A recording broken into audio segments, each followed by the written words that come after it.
Continuando mi habitual estado, mi dulce Jesús vino, pero sin decirme nada, todo taciturno y sumamente afligido, y le dije: Pues con este estado habitual, ¿no?, de Luisa, comienza de una forma ya pues muy familiar, ¿no?, este numeral noveno del volumen 14 del libro de Cielo. El habitual estado de Luisa, ya sabemos, es el estado en el cual lo sobrenatural es cotidiano y lo cotidiano es sobrenatural. Y eso entraña que el alma de la pequeña hija de la divina voluntad pues se ha convertido pues un cielo en la tierra.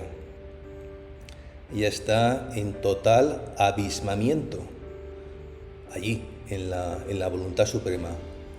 Y ese estado implica pues que el alma, claro, se convierte en un terreno fértil donde Dios puede obrar sin ningún obstáculo, un terreno que permite que la divina voluntad reine, actúe y reine en cada pensamiento, en cada acto, en cada respiro, en cada latido, ¿no?, que se brinda para que la voluntad de Dios, ¿no?, la divina voluntad, lo transforme en vida divina. Y esa disposición de Luisa pues ya está reflejando, ¿no?, cuál es el ideal, ¿no?, del fiat voluntas tua, y que Luisa pues lo encarna pues como un modo de ser que va permeando toda su existencia. La llegada de Jesús está llena de una fuerte carga emocional. Jesús viene, pero viene pues taciturno, fuertemente afligido, más aún silencioso, un silencio de Jesús que es el verbo, ¿no?, es inusual, ¿no?, y eso llama la atención del alma, ¿no?, y despierta la preocupación de Luisa, ¿no?, que Jesús venga y venga sin hablar, que venga además en tristeza, pues eso es una privación vital. Es un lenguaje silencioso que comunica un dolor que va más allá de las palabras. Ante ese silencio, ¿no?, ante esa aflicción, pues Luisa no se paraliza, sino que reacciona, y reacciona con confianza, con amor. Le habla, le pide una explicación. Y ese gesto está expresando esa necesidad que ella tiene vital, ¿no?, de la palabra de Jesús, porque ella vive de esa palabra. Y eso para todo alma que quiere vivir en la divina voluntad, pues como Luisa, ¿no?, la palabra de Jesús es el vehículo, ¿no?, a través del cual el sol del divino querer pues va pasando del divino esposo a la esposa. ¿Qué tienes, Jesús, que no hablas? Tú me eres vida, tu palabra me es alimento, y yo no puedo estar en ayunas. Soy muy débil y siento la necesidad continua del alimento para crecer y mantenerme fuerte. Esta pregunta inicial de Luisa, ¿qué tienes, Jesús, que no hablas?, está reflejando esa confianza, esa intimidad que debe tener toda alma, ¿no?, que vive plenamente en el divino querer. Porque con el don de dones, el alma no solamente se relaciona con Dios, como creador, sino se relaciona como de esposa con el esposo divino, ¿no? Y es una relación que invita a una comunión constante, incesante. Y Luisa, al interpelar a Jesús en su silencio, ¿no? Pues ¿qué está haciendo? Actuar como una enamorada que busca comprender el corazón de su amado y que es consciente que ese silencio, ¿no? Pues no es un rechazo, sino que es una invitación a entrar pues más profundamente en esa unión conyugal con él, ¿no? Por un lado, el silencio de Dios, pues sí, es un medio para provocar en el alma un deseo más ardiente de su presencia, un deseo más ardiente de su palabra, y que por tanto ese silencio fortalece, ¿no? esa dependencia, ese vínculo, ¿no? con él. Pero por otro lado es también un espacio sagrado donde el alma es llamada a compartir el sufrimiento del Redentor, uniéndose a su deseo de que se viva, ¿no? de una vez, ¿no? Su divina voluntad en la tierra como en el cielo. Y cuando Luisa declara, tú eres vida, tu palabra me es alimento, eso está expresando una verdad que es central del Evangelio, ¿no? Recordamos aquella célebre sentencia, ¿no? del Evangelio, ¿no? No solo de pan vive el hombre, sino de toda palabra, ¿no? que sale de la boca de Dios, ¿no? Y es que la palabra de Jesús es el sustento vital del alma. La palabra de Jesús es el medio por el cual la divina voluntad se siembra y va germinando en el alma y va haciéndola partícipe de esa vida de cielo, ¿no? Y esto es algo como enseña el catecismo de la Iglesia Católica. Está ahí en concordancia. En el número 131, el catecismo dice así: es tan grande el poder y la fuerza de la palabra de Dios que constituye sustento y vigor de la Iglesia, firmeza de fe para sus hijos, alimento del alma, fuente límpida y perenne de vida espiritual. La metáfora del alimento subraya que la divina voluntad es esencial. Es esencial para el cuerpo de luz del Hijo del Fiat Voluntas Tua. Sin la palabra de Jesús, el alma no puede palpitar plenamente, ¿no? con el libro de cielo, ¿no? puesto que esta palabra es viático, que permite al alma vivir en la divina voluntad. Un estado en el que cada acto humano, ¿no? se convierte en acto divino. ¿Por qué? Porque es alumbrado, ya no por una voluntad humana, sino por un fiat supremo. Esa es la esencia del don de dones. Y ese alimento es esencial para que el alma crezca. ¿Crecer en qué? En santidad divina, esa santidad de santidades, y produzca frutos eternos. Esa confesión de Luisa, no puedo estar en ayunas, está reflejando el reconocimiento de su propia nada, una nada que es apertura radical a la acción de Dios. Precisamente esa debilidad, entre comillas, debilidad de Luisa, ¿no? es su fuerza, ¿no? Que al reconocerse incapaz, sin el Verbo encarnado, sin nuestro Señor, ¿no?, se convierte entonces en un terreno próvido, ¿no?, donde la divina voluntad puede operar sin trabas. Y esta actitud, ¿no?, nos viene, ¿no?, nos va resonando en el oído, ¿no?, aquellas palabras de San Pablo, ¿no? Cuando soy débil, entonces soy fuerte.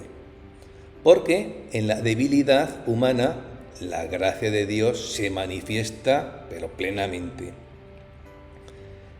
Y en el contexto de esta ciencia de la divina voluntad, ¿no?, la debilidad de Luisa, pues es una puerta, ¿no?, para que el santísimo querer reine en ella, transformando sus actos en reflejos de vida divina. Finalmente, al expresar la necesidad continua del alimento para crecer, Luisa que está subrayando que la nueva vida en la divina voluntad es un proceso dinámico y un proceso continuo, ¿no?, un estado permanente de dependencia de Dios que requiere pues una nutrición constante, incesante, pues para justamente sostener, expandir, ¿no?, la acción divina en el alma, ¿no? Y esto enseguida, ¿no?, nos trae esa enseñanza, ¿no?, de Jesús, ¿no? Permaneced en mí y yo en vosotros. Como el sarmiento no puede dar fruto por sí si no permanece en la vid, así tampoco vosotros si no permanecéis en mí. Permanecer en Jesús conlleva acoger su palabra como alimento diario, permitiendo que la divina voluntad produzca en el alma frutos de santidad y de redención. Hija mía, también yo siento la necesidad de un alimento.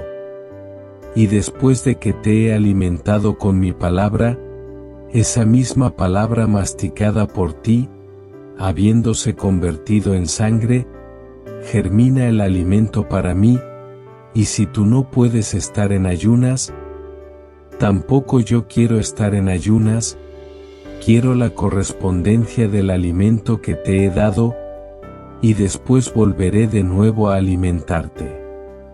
Siento mucha hambre. Pronto, quítame el hambre. La verdad que esta declaración inaugural de Jesús nos introduce una idea, es que sorprendente, ¿no? Dios, en su relación con el alma, está expresando una necesidad de alimento. Claro está que esta necesidad no implica una carencia, ¿no?, en la naturaleza divina, que es autosuficiente, sino que está expresando un deseo ardiente de amor, un deseo de comunión con la criatura, ¿no?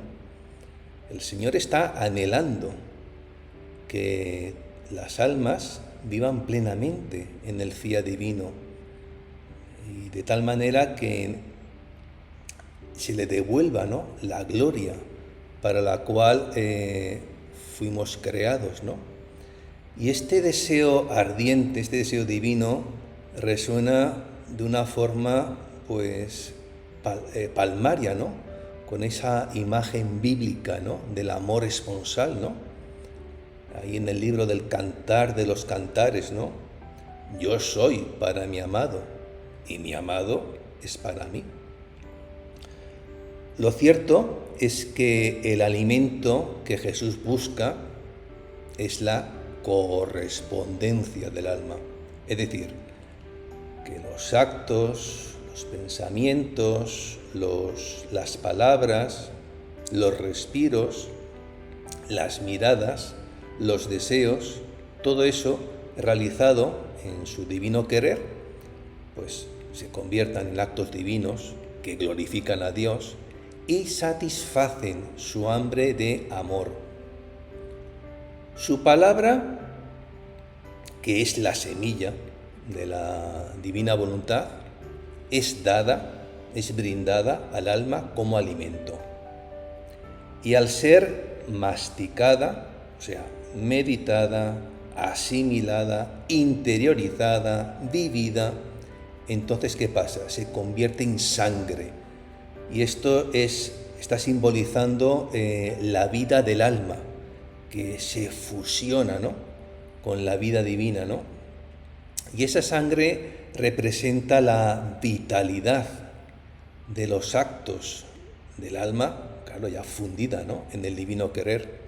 Esos actos que al realizarse en el hágase, pero ojo, en el hágase que ya es entrelazado con el fiat supremo, ¿no?, adquieren un valor divino y se convierten en un alimento que satisface a Jesús. La metáfora de la palabra que germina, pues claramente evoca la parábola, ¿no?, del sembrador, ¿no? La parábola del sembrador, y sabemos, ¿no?, la semilla es la palabra de Dios, que al caer en tierra buena, produce, sí, fruto abundante. Y en el tenor del libro de cielo, ese fruto abundante, ¿no?, es alimento para Dios, porque los actos realizados en el querer santísimo glorifican al Creador y lo glorifican de una manera infinita. De ahí que la masticación de Luisa, y con Luisa es todos los hijos de la divina voluntad, ¿no?, esa masticación de Luisa es un acto de vivir, pues, el nuevo evangelio del reino del querer divino. Así lo llama Jesús al libro del cielo, ¿no?, el nuevo evangelio del reino del querer divino. Y esa vivencia es incesante en cada momento, que se transforma en vida, que retorna a Dios, ¿no?, retorna como una ofrenda, ¿no? Y este proceso de masticar la palabra recuerda, pues, aquella exhortación del gran apóstol San Pablo, ¿no?, que él en la carta a los colosenses les decía: oye, que la palabra de Cristo habite entre vosotros, pero que habite en toda su riqueza. Indicando que la palabra divina, pues claro, al ser interiorizada, al ser asimilada, entonces sí, produce frutos que satisfacen el hambre de Dios. De hecho, Jesús declara que no quiere estar sin el alimento que Luisa le ofrece. Y es así. El alma, que al vivir en el fiat eterno, se convierte en una ofrenda viva, una ofrenda que satisface el deseo divino de amor, de gloria, ¿no? En todo caso, el deseo de Jesús de no estar en ayunas subraya su anhelo de que el alma viva plenamente, ¿no?, en su voluntad, devolviéndole el amor que Él nos da, que Él nos brinda, ¿no? Aún más, Jesús quiere la correspondencia del alimento que Él brinda. Esto es, esa respuesta activa, ¿no?, del alma a su palabra, y por consiguiente vivir cada acto en el divino querer, en su voluntad divina. Y esto significa que el alma, pues, no solamente recibe la palabra, Sí, la recibe, pero la transforma en vida, ofreciendo a Dios actos que glorifican su santísima, su santa voluntad, ¿no? Y este ciclo de dar, de recibir, eso es central en la nueva vida, en el fiat divino. Jesús alimenta al alma con su palabra y el alma corresponde con actos divinos. ¿Y qué hace Jesús? Pues regresa para dar más alimento y eso profundiza aún esa unión conyugal, la profundiza, ¿no? Y a su vez el alma corresponde, ¿no? Y todo este ciclo de dar y de recibir está reflejando la dinámica del don de dones, donde el alma y Dios se nutren, pero mutuamente, en un intercambio de amor, ¿no? Y esto también lo bosqueja, ¿no? El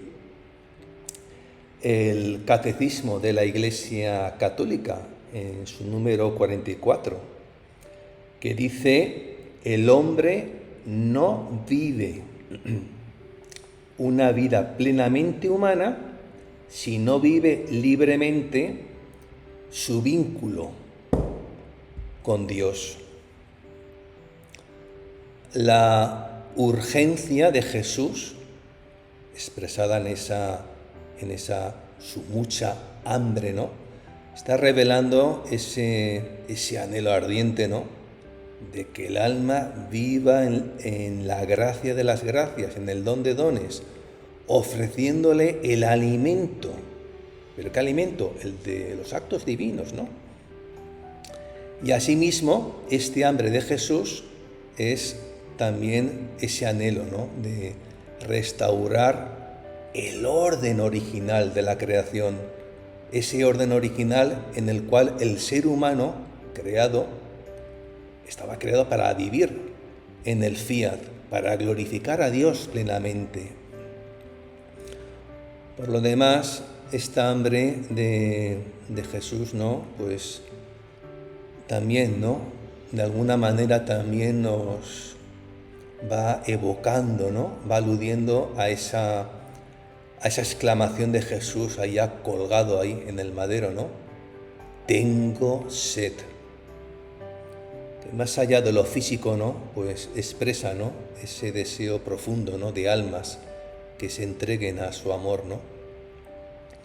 El Señor tiene hambre, pero hambre no de pan, sino hambre de amor, que Él mismo ha sembrado en nosotros y que quiere ver que esa siembra florezca, ¿no? Que florezca porque, como he dicho antes, en ese hermoso libro del Cantar de los Cantares, ¿no? Donde sin tapujos se habla de esa relación esponsal del alma con el divino esposo, ¿no? Allí pues entre mi amado en su jardín y ¿para qué? Para comer sus frutos, ¿no? Y frutos exquisitos, ¿no? Y Luisa, claro, en ese estado habitual, ¿no? Pues es un oferente de esos frutos exquisitos, ¿no? Que satisfacen ese deseo divino, ¿no? Y esto es como Jesús asevera en el volumen, ¿no? de 10, numeral 44, que tiene como fecha 14 de diciembre de 1911. Allí en ese volumen 10 Jesús dice: para quien está toda atenta a escucharme, mi palabra es sol, que no solo alegra el oído, sino que nutre la mente y sacia el corazón de mí y de mi amor. Yo he quedado confundida y no sabía qué darle, porque nunca he tenido nada. Pero Jesús, con sus 2 manos, tomaba mi latido, mi respiro, mis pensamientos, los afectos, los deseos, cambiados en tantos globitos de luz, y se los comía, diciendo: Luisa, confundida por su propia nada, ¿no?, observa cómo Jesús toma sus actos más simples, palpitaciones, alientos, querencias, reflexiones. ¿Y qué hace Jesús? Los convierte en globitos de luz, globitos que consume, ¿no? Y aquí se encapsula la esencia, ¿no?, del don de la divina voluntad. Los actos humanos ofrecidos, brindados en el fiat supremo, se transforman en actos divinos que glorifican al Señor, satisfacen su deseo de comunión con la criatura. Y esa reacción inicial de Luisa, confusión y reconocimiento de su propia nada, es el fundamento de la nueva vida en el divino querer, ¿no? En el contexto del libro de cielo, ¿no?, la nada del alma no es una carencia, es una disposición de humildad absoluta que permite a Dios ser todo en ella. Esta humildad es la clave para que la divina voluntad opere sin ningún obstáculo. La confusión de Luisa está reflejando esa conciencia de que por sí misma es que no tiene nada que ofrecer. Y esto resuena con la enseñanza de San Pablo, ¿no? Aquella enseñanza a los corintios, ¿no?, en la cual San Pablo, ¿no?, obviamente inspirado por el Espíritu de Cristo, del Señor, ¿no?, les preguntaba, ¿no?, oye, ¿tienes algo que no hayas recibido? Y si lo has recibido, ¿a qué tanto orgullo? Como si nadie te lo hubiera dado, ¿no? Y en el tenor del don de dones, esta humildad es la puerta por la cual la divina voluntad transforma el alma, pero la transforma en un reflejo de la vida divina.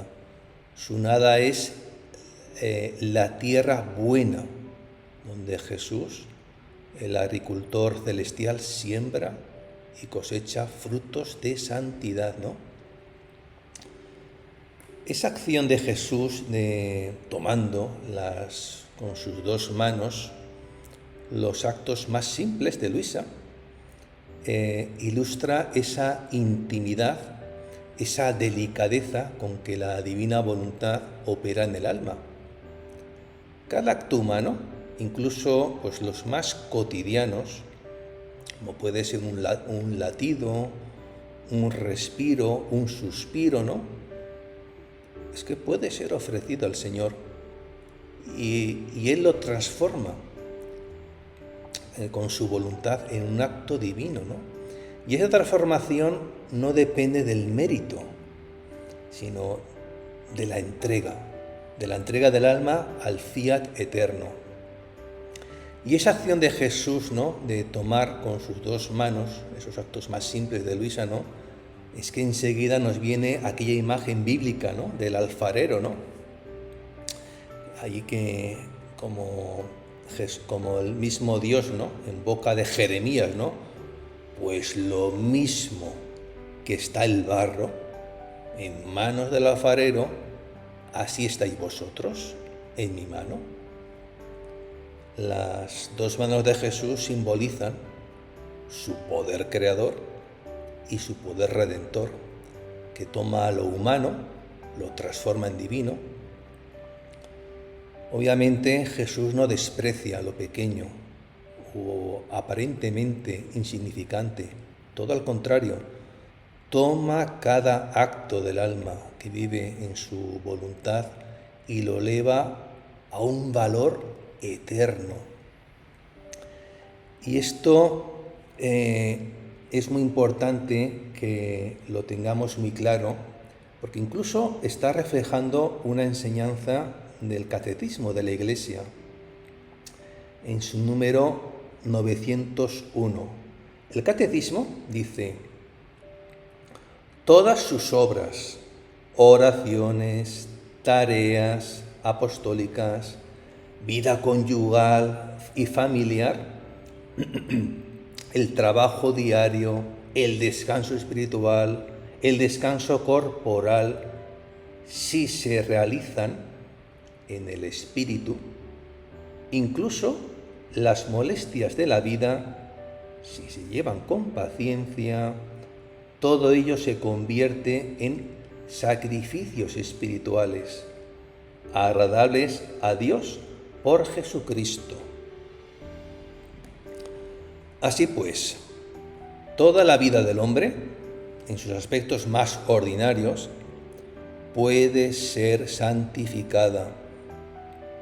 Y en la vida de Luisa, esta santificación alcanza su plenitud, cuando cada latido, cada respiro, se brinda, ¿no?, en el fiat divino, ¿no?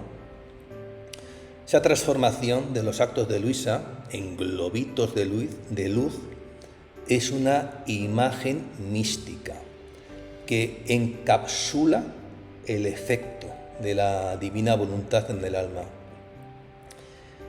Y en el tenor del libro de cielo, ¿no?, los actos realizados en el fiat divino son transfigurados, son elevados, convirtiéndose en luz que refleja la gloria de Dios. Y esta luz, claro que no es mérito humano, ¿no?, es fruto de la voluntad divina, ¿no?, que actúa en el alma, ¿no?, como Jesús enseña, ¿no? Recordamos aquella célebre sentencia de Jesús en el Evangelio, ¿no? Brille así vuestra luz ante los hombres, para que vean vuestras buenas obras y den gloria, ¿no?, a vuestro Padre que está en los cielos. Los globitos de luz simbolizan los actos divinos que el alma produce al masticar la palabra de Dios, al interiorizarla, al vivirla en su divina voluntad, al meditarla, al asimilarla en cada momento. Y estos actos tienen un valor redentor, porque prolongan la obra de Cristo. ¿Y la prolongan dónde? En la creación. Y están contribuyendo a restaurar el reino del fiat supremo. Los globitos de luz, o sea, los actos de la criatura, que ahora brillan con la santidad de la voluntad de Dios, ¿no?, son el viático que satisface el hambre de Jesús. Ese deseo de recibir gloria, amor. ¿Y recibirlo de quién? Pues del alma, ¿no?, de su esposa, ¿no? Y esa imagen, ¿verdad?, que evoca a la Eucaristía, donde Jesús ofrece como alimento y a la vez anhela la ofrenda del alma, ¿no? El que come mi carne y bebe mi sangre habita en mí y yo en él. Y con el don de dones, esa reciprocidad, habito yo en ella y ella en mí, ¿no? Ese es el corazón de la vida de cielo, ¿no? El alma recibe la palabra de Jesús como alimento y al vivirla ofrece al Señor actos que son alimento para su gloria, ¿no? Sobre este particular conviene tener muy presente el volumen 12, ¿no?, numeral pues el 82, que tiene como fecha 6 de febrero de 1919. Dice Jesús: hija mía, tengo mucha hambre. Y parecía que tomaba de dentro de mi boca, esto lo dice Luisa, ¿no?, lo escribe Luisa, ¿no?, de dentro de mi boca muchas pequeñas bolitas blancas y se las comía. Luego, como si quisiera saciar del todo su hambre, ha entrado dentro de mi corazón y con las 2 manos tomaba muchas migajas grandes y pequeñas y con toda prisa se las comía. Después, como si estuviera ya satisfecho, se ha apoyado sobre mi cama y me ha dicho: hija mía, conforme el alma va encerrando en ella mi querer y me ama, en mi querer me encierra a mí y amándome forma en torno a mí los accidentes para aprisionarme dentro y forma una hostia para mí. Así, si sufre, si repara, encierra en mi querer y encierra en mi querer, me forma tantas hostias para que yo me comulgue a mí mismo y sacie mi hambre en modo divino y digno de mí. En la dinámica del reino de la voluntad, Jesús encuentra todo: latidos, respiros, pensamientos, suspiros. Lo que Él hace en Luisa cuando su voluntad está desposada con la suya, ¿no? Que ya no son simplemente latidos, ¿no? O respiros, son globitos de luz, actos divinos. Y es justo que Jesús coma estas bolitas, ¿no? Porque es Él, ¿no?, el que ha propiciado el quehacer de Luisa, la ha propiciado con sus sugerencias amorosas. Precisamente los latidos que se han hecho cánticos y los pensamientos se han vuelto incienso. De ahí esa ternura con la que Él toma los actos de Luisa, los toma con sus manos, reflejando el amor, ¿no?, de un esposo que se deleita con las dádivas de su esposa, ¿no? Y esto es una evocación total del Cantar de los Cantares, ¿no? He entrado en mi jardín, hermana mía, esposa, he recogido mi mirra y mi bálsamo, he comido mi néctar con mi miel, he bebido mi vino con mi leche. Esto es el fruto de mi palabra, es cosa mía, es justo que me los coma. Jesús identifica los globitos de luz, o sea, los actos de Luisa, como el fruto de su palabra. Ese fruto son actos de la criatura, engendrados en la divina voluntad y por consiguiente concebidos por el Fiat Supremo. Los globitos de luz son cosa del Señor, porque son el resultado de su santísimo querer. Y esto es una verdad de siempre, ¿no?, de nuestra fe católica, ¿no? Dios creó todo para el hombre, pero el hombre fue creado para servir, para amar a Dios. Y en la vida de Luisa, esa alabanza se realiza plenamente, ¿no?, renunciando, ¿no?, a su querer humano. ¿Para qué? Pues para que impere en ella el querer divino. Y esa alabanza es un estado continuo, ese estado habitual, ¿no?, donde cada latido, cada respiro, cada deseo, ¿no?, brindado en el fiat divino, se convierte en una jaculatoria que satisface el hambre del Señor. Esa declaración o esa aserción de Jesús, ¿no?, de que es justo que consuma esos actos transformados por la divina voluntad, no se refiere a una obligación legal, sino a la armonía del plan de Dios, donde el Señor recibe la gloria que le corresponde de sus criaturas. Los globitos de luz son una ofrenda que satisface el apetito de Jesús, es decir, su deseo ardiente de que el alma viva en su voluntad y le devuelva amor y gloria. La reciprocidad entre Dios y el alma, ese es el corazón de la nueva vida, ¿no? Del don, ¿no? De la divina voluntad. Jesús alimenta al alma con su palabra y el alma, al vivirla en el fiat, ¿no? ¿Qué hace? Ofrecer actos que son alimento para el Señor. En la vida de Luisa, ese vínculo nupcial pues alcanza su clímax, ¿no? Cuando cada acto suyo se convierte en un acto divino que satisface el deseo de Dios. Por lo tanto, lo que Él da al alma, ¿no? Regresa a Él, pero regresa como gloria. Y eso es un ciclo, ¿no? Un ciclo incesante, ¿no? De comunión esponsal. Entonces parecía que tomaba un poco de reposo y después ha agregado: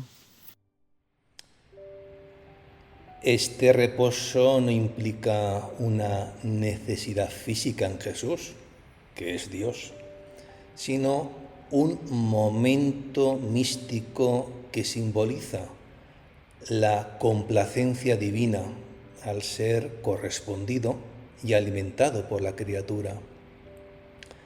El reposo de Jesús no es inactividad, sino un estado de gozo que surge cuando el alma, entrelazada al fiat, ¿no? Glorifica a Dios plenamente, ¿no? Y este reposo refleja la paz, esa paz que surge cuando el alma cumple con su propósito original, que es vivir en la voluntad de Dios, ¿no? Y devolverle en esa voluntad la gloria que le corresponde al Creador, ¿no? Por otra parte, el reposo no, pues claro, no es un fin en sí mismo, ¿no? Sino es un momento de deleite, ¿no? Que prepara al alma pues para recibir más luz y para que vaya ahondando, profundizando en el nuevo evangelio del reino del querer divino. Hija mía, ahora conviene que me ponga de nuevo al trabajo, para trabajar el terreno de tu alma, para poder sembrar la semilla de mi palabra para alimentarte. Yo hago como el campesino cuando quiere sembrar su terreno. Forma las zanjas, hace los surcos y después arroja la semilla en ellos, luego regresa a cubrir de tierra las zanjas y los surcos donde ha arrojado la semilla, para tenerla defendida y darle tiempo para hacerla germinar, para recogerla centuplicada para hacer de ella su alimento. Pero debe estar atento a no ponerle mucha tierra, de otra manera sofocaría su semilla y la haría morir bajo tierra y él correría peligro de quedarse en ayunas. Hemos escuchado cómo Jesús se presenta como el agricultor celestial que trabaja el terreno del alma, ¿no? Para sembrar su palabra. Y esta metáfora agrícola refleja la acción del divino querer, que prepara, que siembra y cosecha.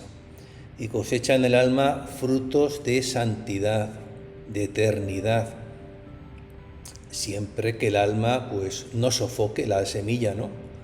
Con tierra de más.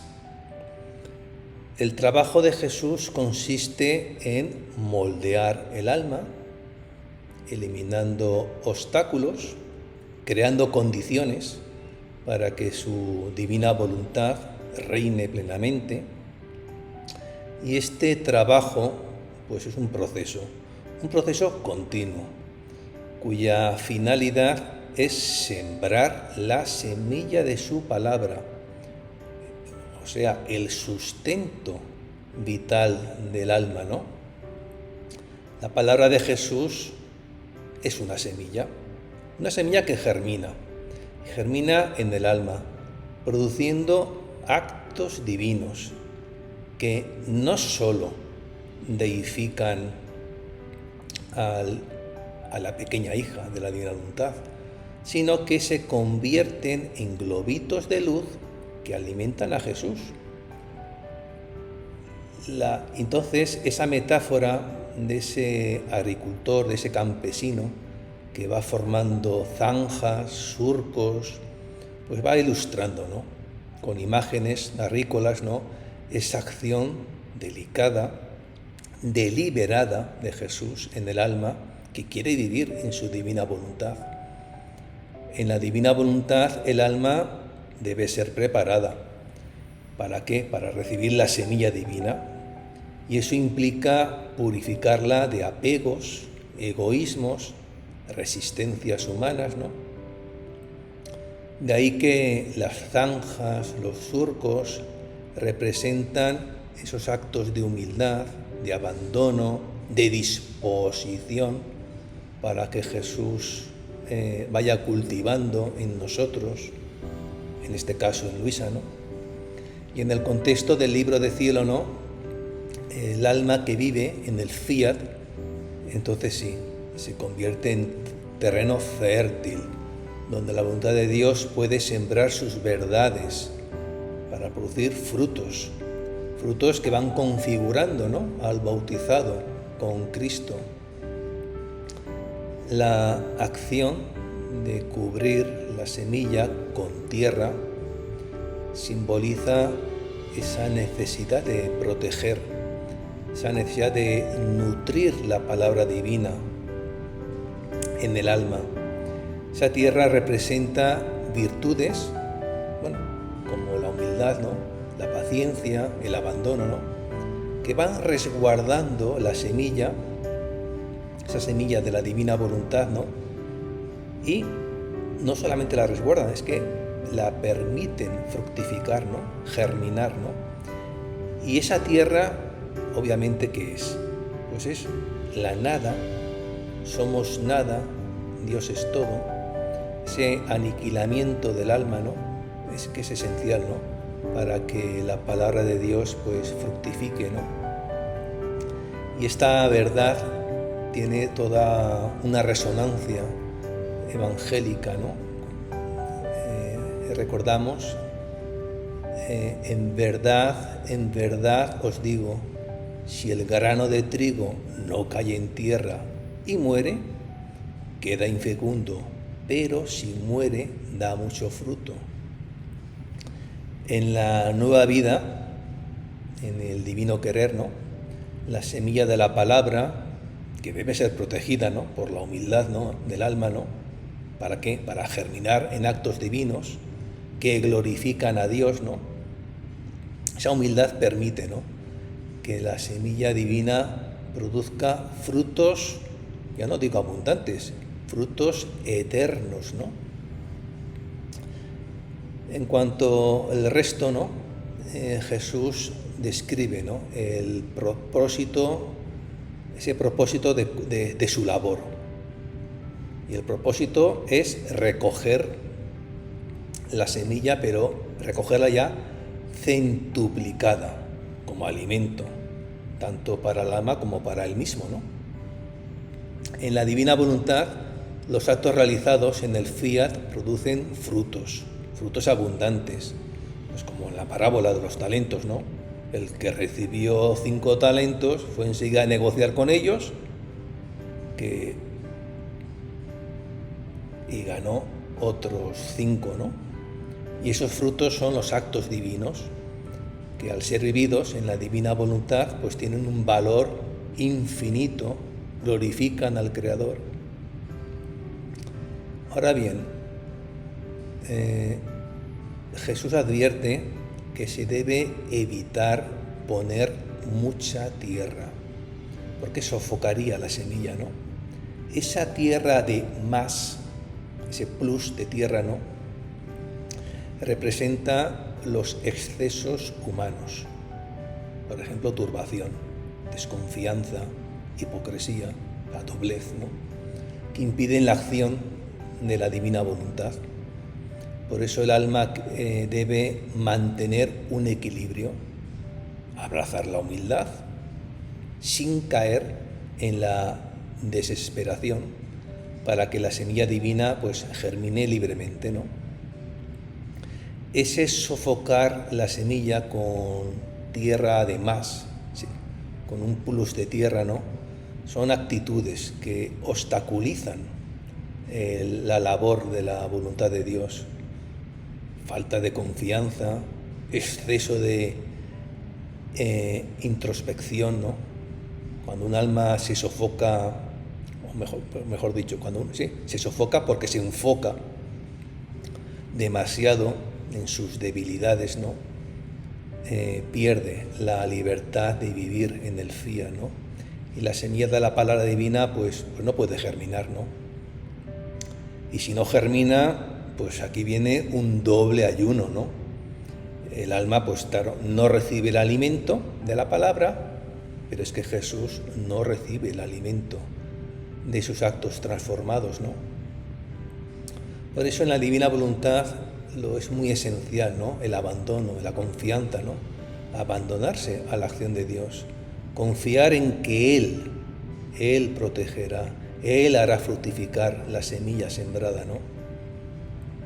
Por eso repito que la confianza es esencial, ¿no?, para una vida, una vida de cielo, esa vida en la voluntad de Dios, produzca frutos abundantes, esos globitos de luz, esas bolitas blancas. Así hago yo. Preparo las zanjas, formo los surcos, ensancho la capacidad de su inteligencia para poder sembrar mi palabra divina, y así poder formar el alimento para mí y para ella. Después cubro las zanjas y los surcos de tierra, y esta tierra es la humildad, la nada, el aniquilamiento del alma, alguna pequeña debilidad o miseria. Esto es tierra y es necesario que la tome de ella, porque a mí me falta esta tierra y así cubro todo y espero con alegría mi cosecha. Jesús continúa con la metáfora del agricultor celestial, pues para ir detallando su labor de ir preparando al alma como un terreno fértil. Esas zanjas, los surcos, ¿no?, representan esas disposiciones espirituales que Él cultiva en Luisa y en todo hijo de la divina voluntad, como la humildad, el abandono, la apertura al fiat eterno, ¿no? Ensanchar la capacidad de nuestro entendimiento, ¿no? Pues eso no se refiere simplemente a un conocimiento racional, ¿no? Se trata de una iluminación mística que nos permite, ¿no?, comprender, que nos permite vivir las verdades, ¿no?, de la divina voluntad. Y la finalidad de esta labor de Jesús es sembrar su palabra divina, que es expresión del querer divino, ¿no?, para producir un alimento que nutre tanto al alma como a Jesús mismo. Jesús explica que Él cubre la semilla de su palabra con tierra, que se identifica como la humildad, la nada, el aniquilamiento del alma, incluso con alguna pequeña debilidad o miseria, ¿no? Y es que en el tenor del libro de cielo, ¿no?, esa tierra pues no es un obstáculo, al contrario, es que es la condición necesaria para que la semilla divina germine. La humildad y la nada del alma, ¿no?, son la disposición que permite a Dios obrar plenamente. Las pequeñas debilidades o miserias es que no son realmente defectos que desagradan a Dios, son oportunidades para que el alma reconozca su dependencia de Dios. La declaración de Jesús de que a Él le falta esta tierra, ¿no? Pues es la verdad que profundamente, ¿no?, conmovedora, ¿no? Obviamente Dios no carece de nada en su esencia, ¿no? Pero en su plan, en ese plan de amor, ¿no?, desea la colaboración de la criatura, que ofrezca su nada, ¿no?, pero que lo ofrezca en libertad, ¿no? Si el Señor prepara el alma, si el Señor siembra la semilla, pues ¿qué debemos hacer nosotros? Pues proveer la tierra de la entrega, ¿no? Y aquí enseguida viene a la cabeza, ¿no?, aquella exhortación, ¿no?, de San Pablo a los filipenses, ¿no? Trabajad por vuestra salvación con temor y temblor, porque es Dios quien activa en vosotros el querer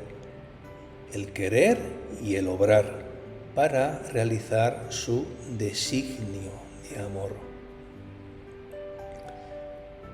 En la nueva vida, en su voluntad divina, la tierra de la humildad es el medio por el cual el alma se convierte en un santuario donde la Santísima Trinidad no solamente es que habite, es que actúa. Y la imagen de Jesús cubriendo la semilla y esperando, ¿no?, con alegría su cosecha, refleja esa confianza, ese gozo divino, ¿no?, en el plan, ese plan de la voluntad eterna, santa, omnipotente. Esa cosecha son los actos del alma, ¿no? Actos del alma realizados en el fiat supremo, ¿no?, que como globitos de luz pues tienen un valor infinito y glorifican a la Trinidad Sacrosanta, ¿no? La alegría de Jesús es el gozo del reino, ¿no? Así lo decía, ¿no? Entra en el gozo de tu Señor, ¿no? Y estos frutos abundantes no solamente nutren la unión esponsal entre Jesús y Luisa, o entre Jesús y el alma que vive en el divino querer, ¿no? Es que además prolongan la obra de Cristo y por eso, al prolongarla, restauran el reino de la divina voluntad sobre la faz de la tierra. Están preparando ese banquete de bodas del Cordero. Ahora, ¿quieres saber qué pasa cuando sobre mi semilla se pone mucha tierra? Cuando el alma siente sus miserias, sus debilidades, su nada, y se aflige. Piensa tanto en esto que pierde el tiempo y el enemigo se sirve de ello para arrojarla en la turbación, en la desconfianza y en el abatimiento. Todo esto es tierra de más sobre mi semilla. Oh, cómo mi semilla se siente morir, cómo se le dificulta germinar bajo esta tierra. Muchas veces estas almas cansan al agricultor celestial y él se retira. Oh, ¿cuántas de estas almas hay? Esta semilla no es meramente información, es el Verbo mismo, que quiere reproducirse, encarnarse místicamente, operar en el alma con la misma potencia del fiat, con la que actuó en su madre. Por lo tanto, esta palabra es activa, transformante, portadora del divino querer. que busca hacer del alma otro Jesús que viva y obre con su misma voluntad divina. La semilla es el verbo, como enseña el Catecismo de la Iglesia Católica. En el número 543 dice así: la palabra de Dios se compara a una semilla sembrada en el campo. Los que escuchan con fe y se unen al pequeño rebaño de Cristo han acogido el reino. Después la semilla, por sí misma, germina y crece hasta el tiempo de la siega. Estas son las palabras del Catecismo. Claro está que el sembrador es Cristo. El alma, entonces, es el terreno, pero la posibilidad de que esa semilla dé fruto depende de cómo se reciba. No basta con abrirse una vez, ni con acoger con entusiasmo pasajero. Se requiere una actitud constante de humildad, pero sobre todo de confianza, que impida que esa tierra, la nada de la criatura, se vuelva estéril. Si la tierra simboliza las condiciones interiores del alma que permiten o impiden el crecimiento de la semilla, entonces mucha tierra significa una acumulación desordenada de introspección, autocompasión y escrúpulo espiritual. Es natural reconocer las propias debilidades, pero la aflicción desmedida es una señal de que el foco está en el ego, no en Dios. La introspección excesiva y por tanto autorreferencial sobre las propias faltas, sin una pronta conversión a la misericordia de Dios, se vuelve estéril. Y el tiempo vivido en la divina voluntad es precioso, porque cada instante vivido en ella tiene un valor eterno y universal. Perder el tiempo en la autocompasión o en el análisis paralizante de la propia debilidad es sustraerse a la acción transformante del don de la divina voluntad. La auténtica humildad reconoce la nada, sí, pero no la dramatiza ni se encierra en ella. Más bien se goza de que Dios pueda obrar en su pobreza, como la Santísima Virgen, en ese canto jubiloso, ¿no?, del Magníficat, ¿no? Proclama mi alma la grandeza del Señor. Se alegra mi espíritu en Dios mi Salvador, porque ha mirado la humildad de su esclava. Desde ahora me felicitarán todas las generaciones, porque el Poderoso ha hecho obras grandes en mí. La turbación, la desconfianza y el abatimiento son pasividades contrapuestas al querer divino. El don de dones exige una fe viva y obrante, una entrega incondicional al actuar de Dios en el alma. La semilla divina no germina en el terreno de la preocupación egocéntrica. El alma que se aflige de su indigencia, sin abandonarse al querer de Dios, interrumpe la acción transformadora de la gracia de las gracias.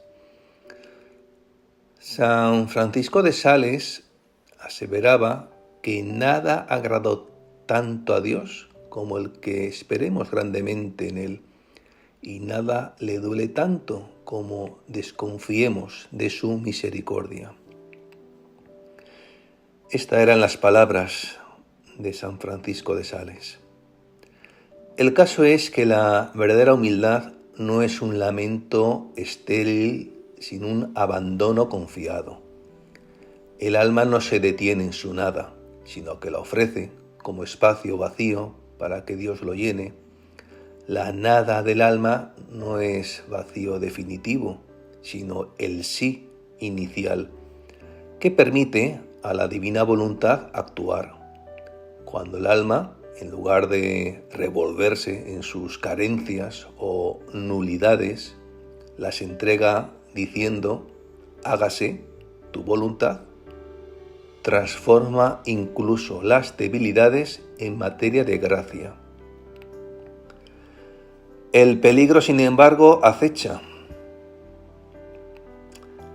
El texto describe almas que, atrapadas en el laberinto de sus fragilidades, caen en la turbación, esa ansiedad que paraliza, y en la desconfianza que es hermana de la desesperación.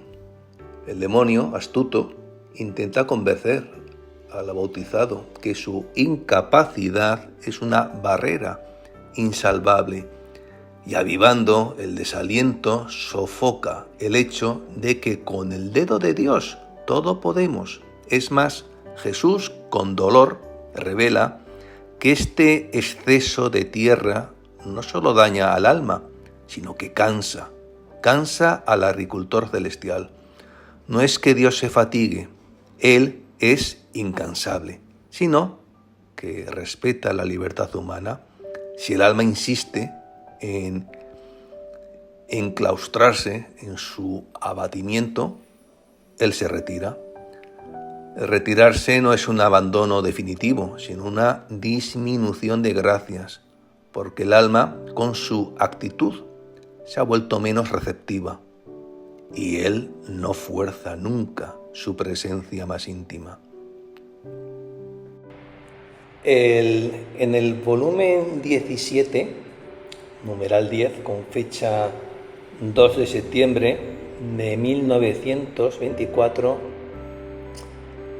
Jesús, ¿qué es lo que nos dice?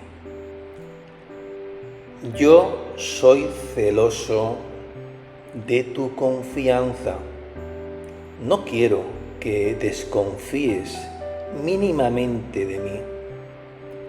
Mira, yo amo tanto que las almas estén con toda confianza conmigo,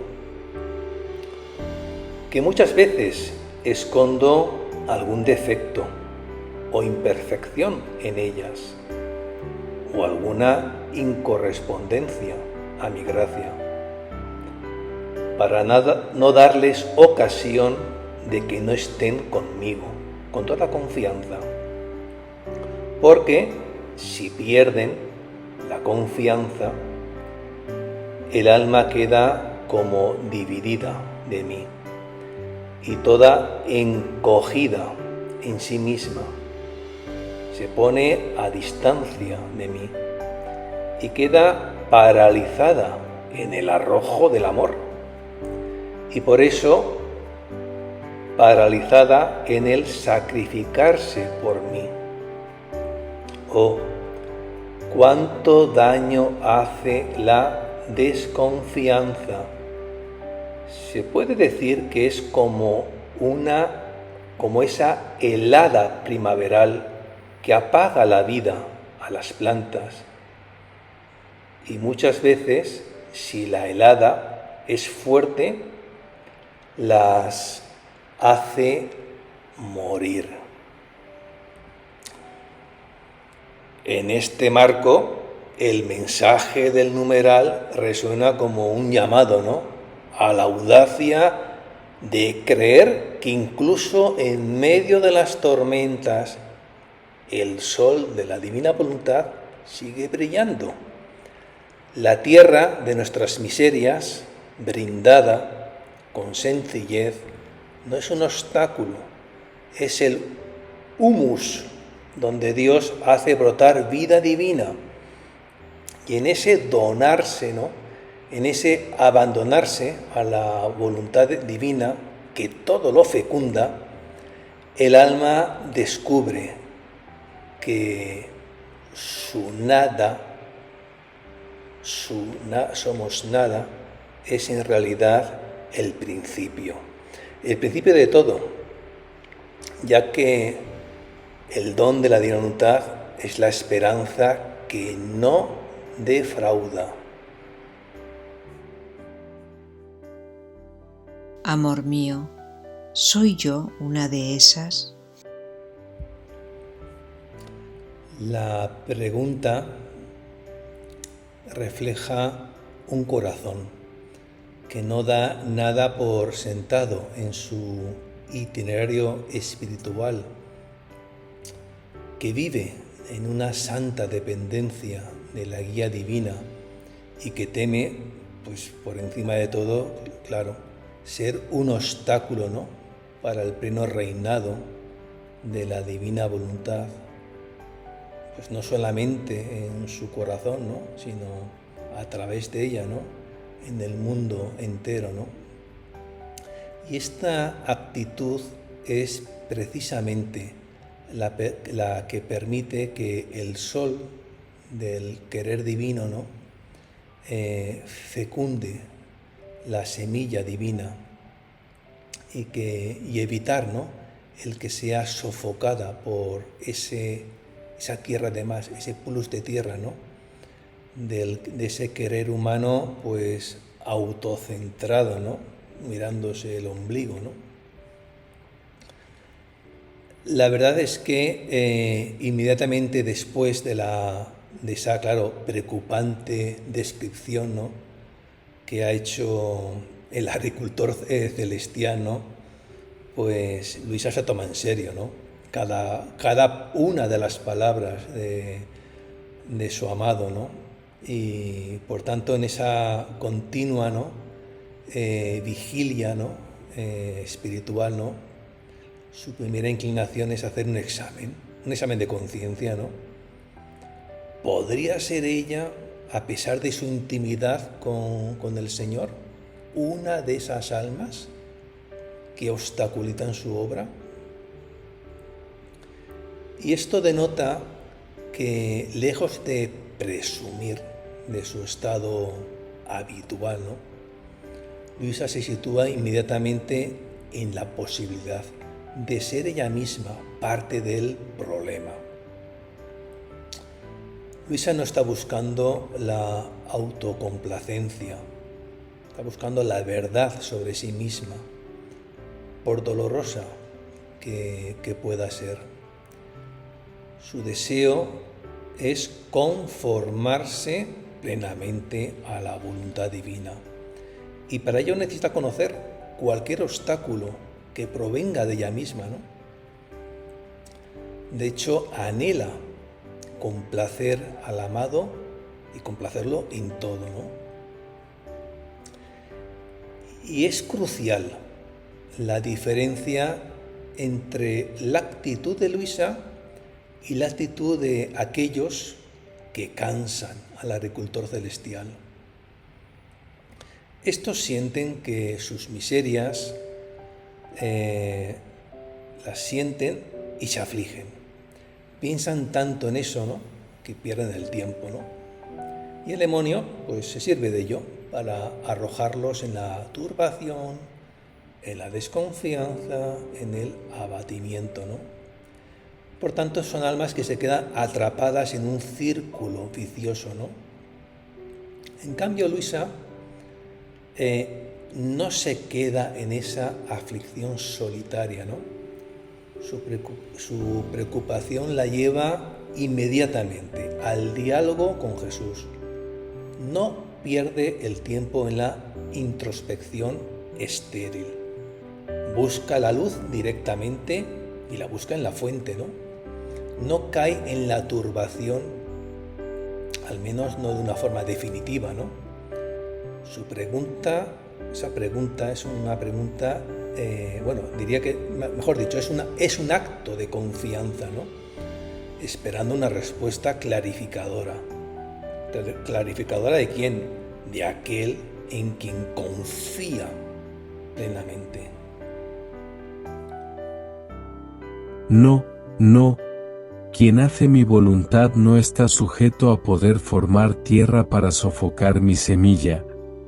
Es más, muchas veces no se encuentra ni siquiera la humildad, sino solo su nada que produce poca tierra, y apenas una capa puedo poner sobre mi semilla, y el sol de mi voluntad la fecunda y pronto germina, y yo hago grandes cosechas y regreso pronto para arrojar mi semilla. Y puedes estar segura de esto. ¿No ves cómo vuelvo continuamente a sembrar nuevas semillas de verdad en tu alma? Jesús afirma tajantemente que el alma que entroniza su voluntad divina pues no puede producir tierra en exceso, o sea, no puede generar talantes, ¿no?, que asfixien la semilla divina de la palabra, ¿no? ¿Por qué? Sencillamente porque el alma que verdaderamente vive en la divina voluntad es que ya ha renunciado a obrar por cuenta propia. Ha entregado el obrar mismo a Dios. Ya no es su querer humano el que actúa, sino el que actúa es el querer divino y actúa con su potencia omnipotente, ¿no? Y esto, la verdad que es que no anula la libertad, sino que la eleva, la transforma. Tanto es así que la voluntad humana sigue confiadamente a la voluntad de Dios, ¿no?, sin hacer la resistencia, sin oposición, ¿no?, sino todo lo contrario, ¿no?, estando subordinada, ¿no?, a la voluntad suprema, ¿no?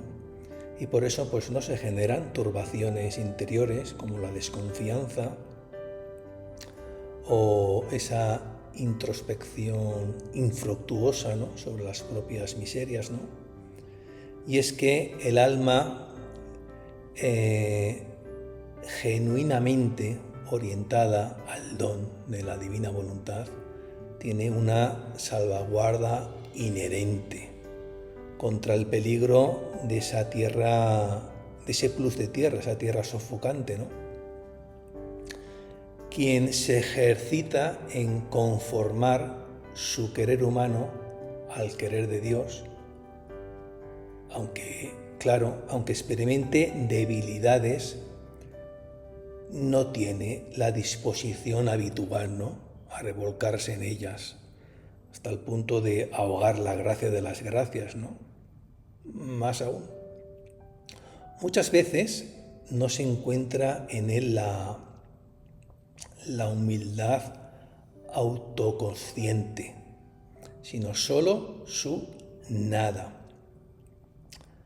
O sea, en la vía tradicional, ¿no?, pues ya sabemos que la humildad es una virtud activa que el alma debe ejercitar, ¿no?, reconociendo sus miserias frente a Dios, ¿no?, el santo de los santos.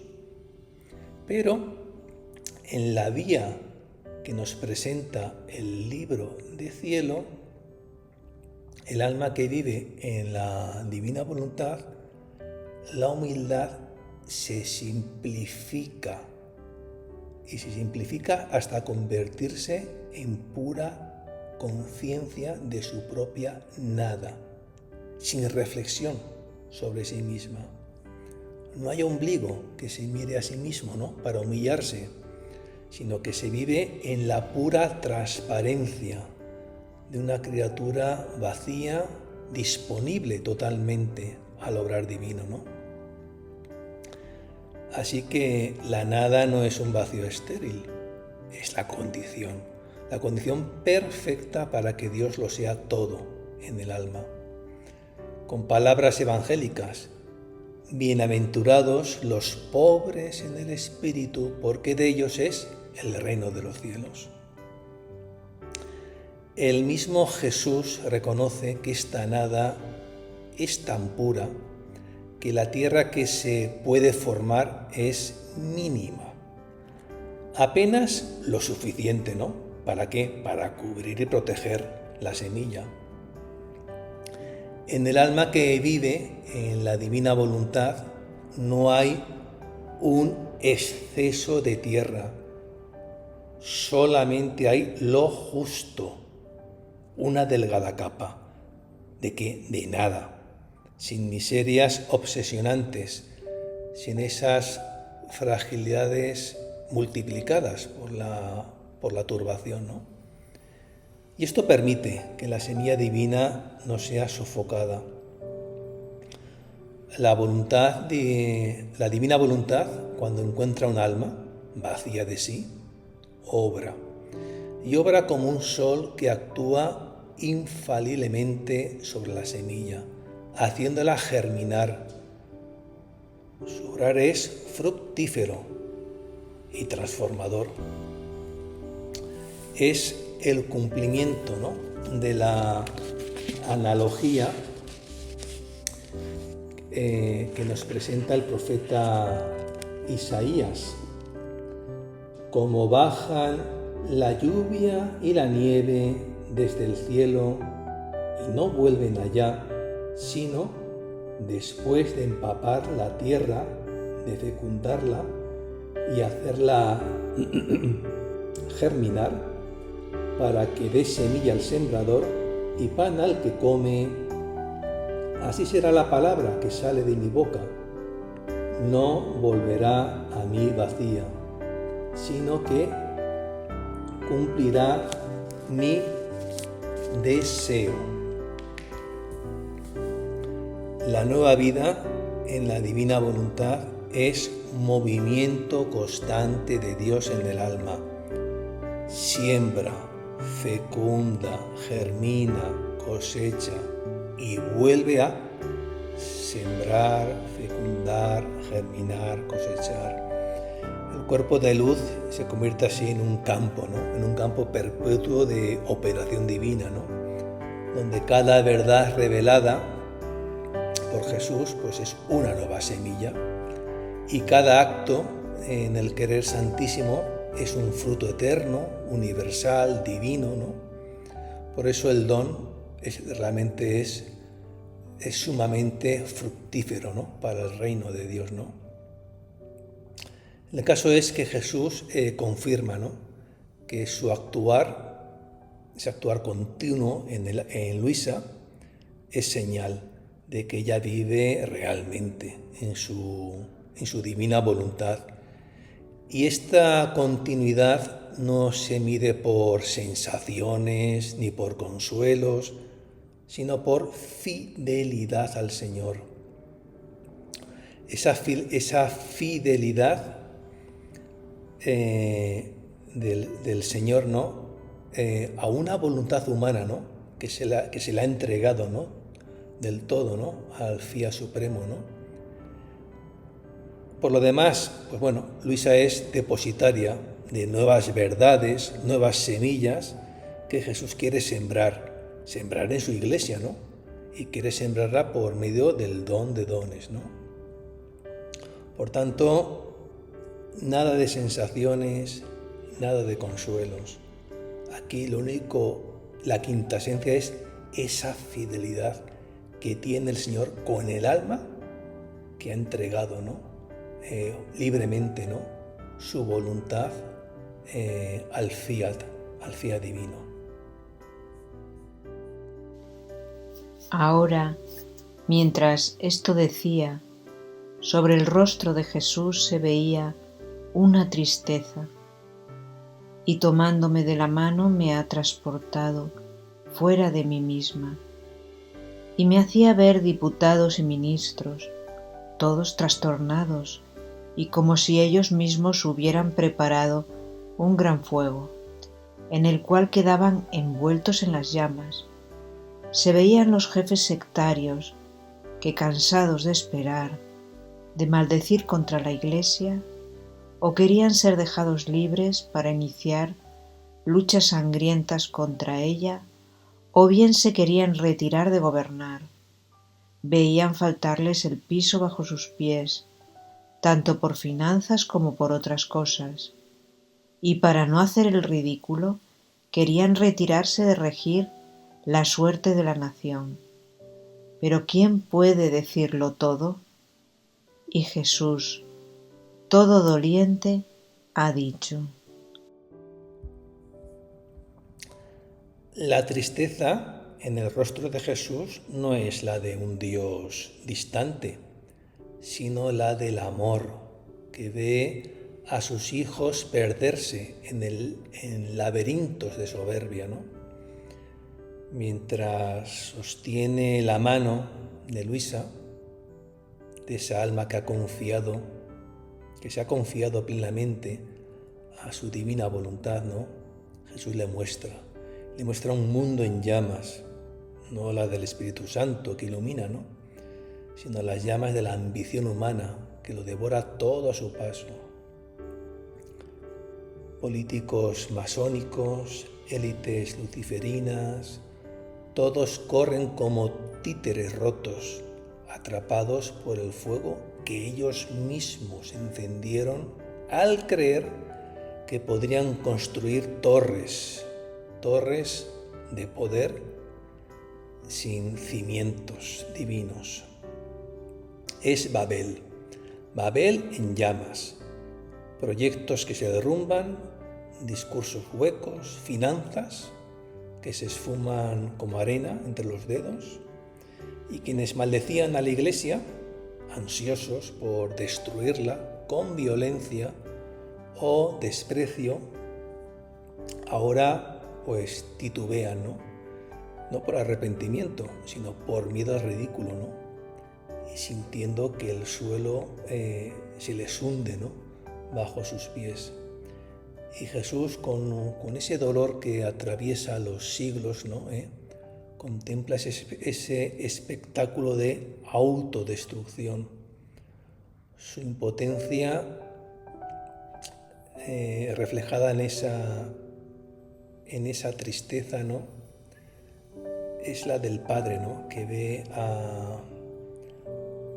a sus hijos que eligen las cenizas.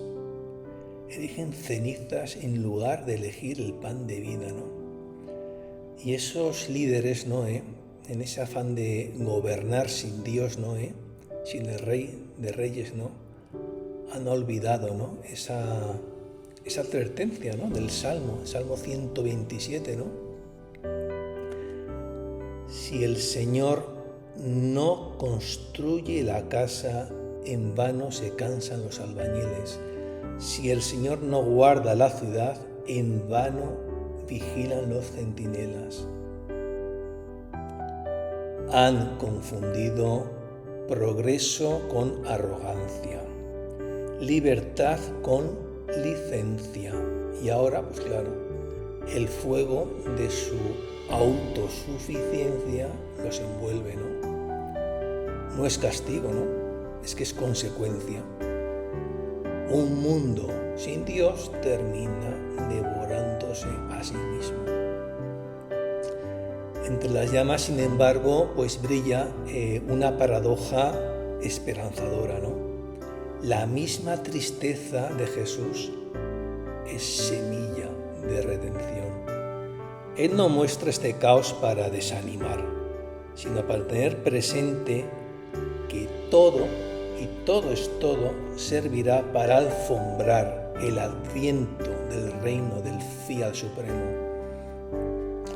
Como el hijo pródigo, que cuando toca a fondo recuerda la casa del padre, El fracaso de esos proyectos sin Dios pueden ser el primer paso hacia la luz. La soberanía de la voluntad divina es que es capaz de transformar incluso el pecado en instrumento de redención, Y en esta visión, Luisa nos va a entregar una clave profética. El caos del mundo no es el final, sino que es el alba del triunfo del Inmaculado Corazón de la Reina, del reino de la divina voluntad.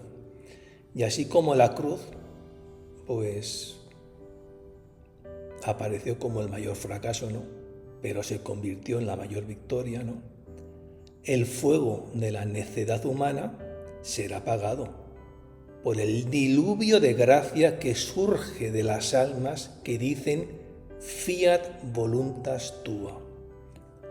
Hoy como ayer, El Hijo del Divino Querer está llamado a ser como un campo verde en medio del desierto, con la audacia tranquila, de quien sabe que un nuevo Pentecostés es más fuerte que cualquier incendio secular.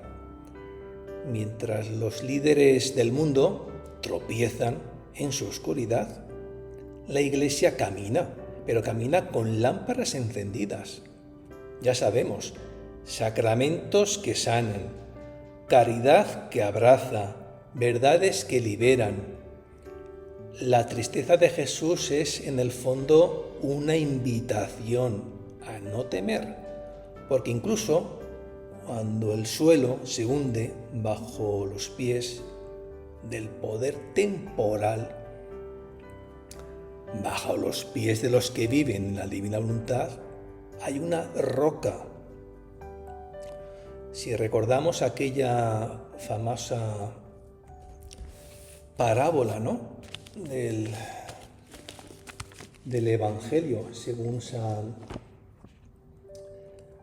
San Lucas, capítulo 6, Todo el que viene a mí, escucha mis palabras y las pone en práctica, os voy a decir a quién se parece. Se parece a uno que edificó su casa, cavó, ahondó y puso los cimientos sobre roca.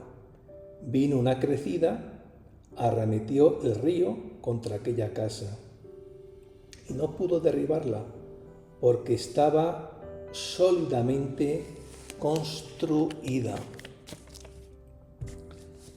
El mundo puede arder, pero bajo las cenizas la semilla de la divina voluntad sigue viva.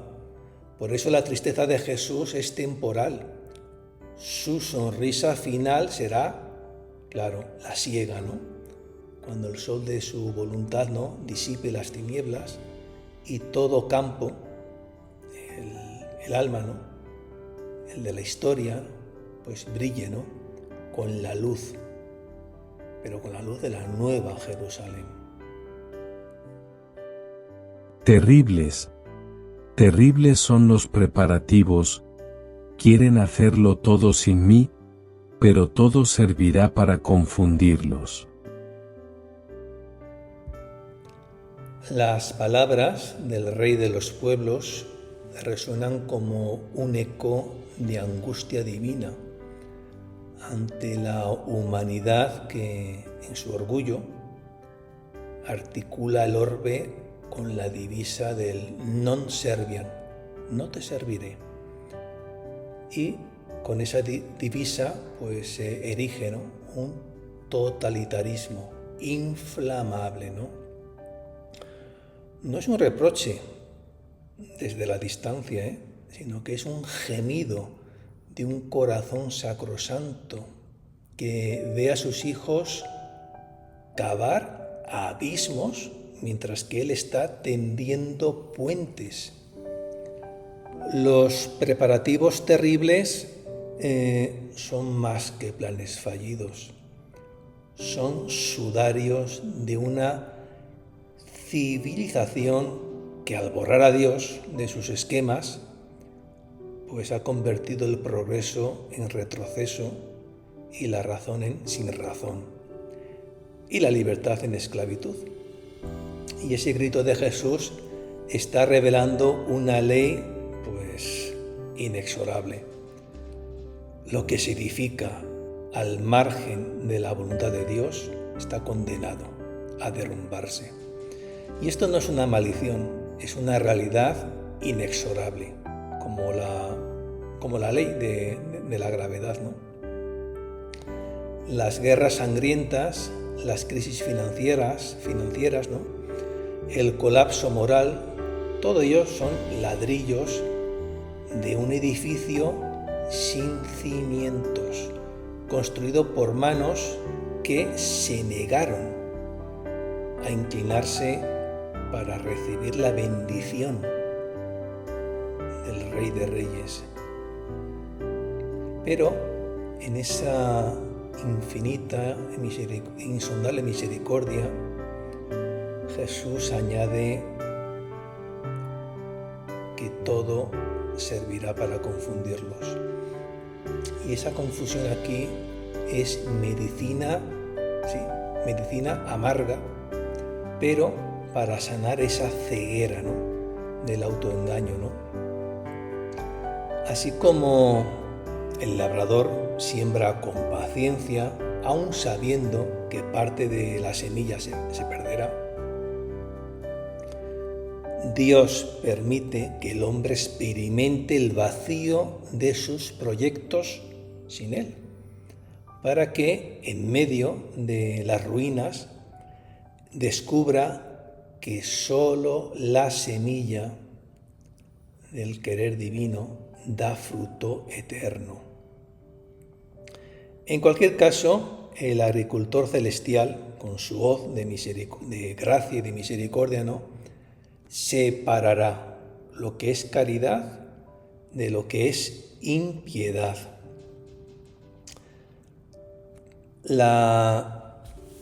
Toda la historia sagrada está llena de estos momentos. Recordamos la transgresión, ¿no?, de Sodoma y Gomorra, el becerro de oro del Sinaí, ¿no?, la arrogancia de Goliat, ¿no?, la ambición de Herodes. Todos terminaron en polvo, pero ese polvo, humedecido por las lágrimas del arrepentimiento, pueden fecundar nuevos comienzos, como el hijo pródigo, que tras malgastar su herencia, ¿no?, volvió al Padre. La humanidad que hoy actualmente se pierde en sus preparativos sin Dios, puede hallar en la confusión un camino de regreso. Sin el Creador, la criatura se diluye. Los preparativos terribles son la prueba.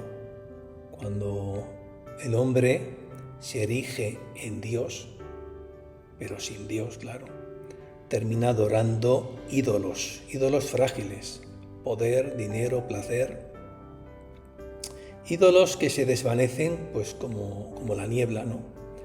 Pero en este aparente triunfo que estamos contemplando del caos, ¿no?, está también brillando como trasfondo, ¿no?, la esperanza cristiana, ¿no?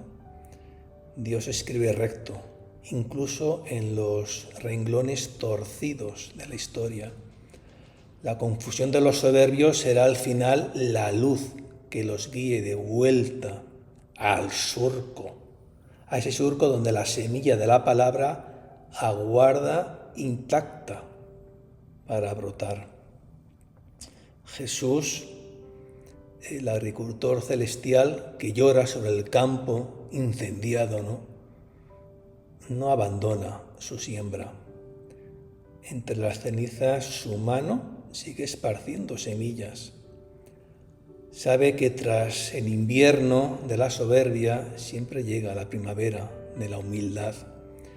Y entonces, hasta el suelo más quemado será capaz de florecer.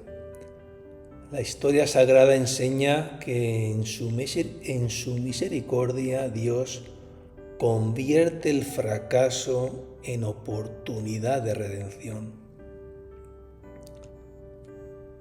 La soberbia de Babel dio paso a Pentecostés. La cruz del fracaso se transformó en resurrección. Y hoy estos preparativos, terribles, esa invitación sigue en pie. Esa invitación de buscar sobre todo el reino de Dios y su justicia, y todo se os dará por añadidura, sigue en pie.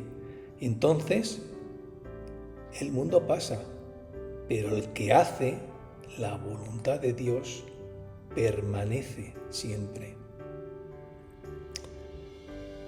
Ya para concluir, podríamos, en este itinerario que nos ha presentado este este increíble numeral, ¿no? Lo primero que hay que decir es, en una síntesis muy breve, es que aquí el Verbo encarnado se nos da como sembrador, pero también se nos da como hambriento. Siembra en nosotros lo que desea recoger. Actos tornados en luz, ¿no? Por la obediencia al amor, ¿no? Y nuestra nada, cuando es aceptada como en paz, ¿no? Pues cubre la semilla, ¿no? Con la medida exacta. Y entonces el sol de la divina voluntad hace el resto, ¿no? Y mientras el mundo edifica sin Dios y cosecha incendios, el alma que guarda la palabra va preparando a Cristo un alimento digno. Es esa vida cotidiana hecha cántico, ¿no? Un cántico silencioso que sube y al subir como incienso, ¿no? Va pacificando la tierra, preparándola, alfombrándola para ese adviento, el adviento del reino de la divina voluntad.